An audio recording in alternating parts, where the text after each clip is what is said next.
Now, the Demilitarized Zone has separated the two Koreas along the 38th parallel for several decades now. However, amid the thawing relations between the two Koreas, the DMZ has garnered a lot more attention as a tourist hotspot.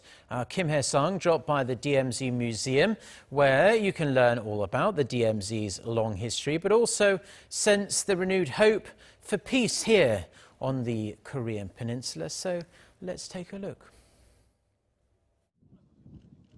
Established in 1953, the Demilitarized Zone runs across the entire length of the Korean peninsula. The 248-kilometer belt that separates the two Koreas has long been an all-too-real symbol of war and division.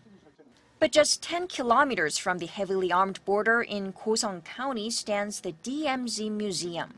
Here you can find all kinds of historical records and artwork related to the DMZ, from the outbreak of the Korean War and the signing of the Korean War Armistice Agreement in 1953 to landmines and propaganda leaflets exchanged between the two Koreas over the past several decades. There's also a section showing the records of the fallen soldiers from the Korean War, the family pictures they kept with them, and their unsent letters. The generation before me experienced the Korean War firsthand. I never did, and it's even harder for my kids' generation to grasp the meaning of the war. With the recent thaw in inter-Korean relations, I wanted to bring my children here and help them understand the history and pain of a divided nation.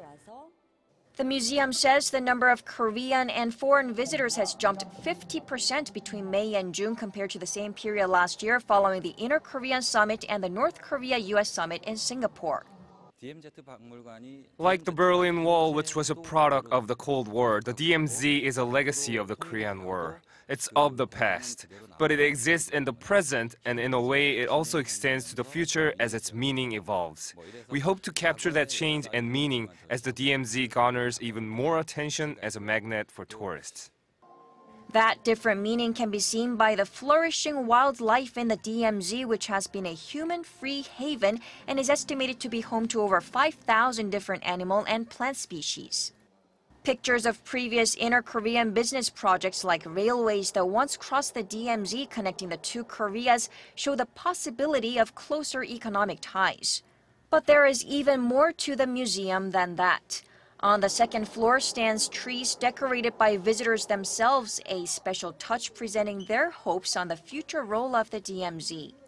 From teenagers to 92-year-old Mr. Liu, who fought in the Korean War, details differ. But broadly, there is renewed hope for peace and a fresh start. Kim Hyesung, Arirang News.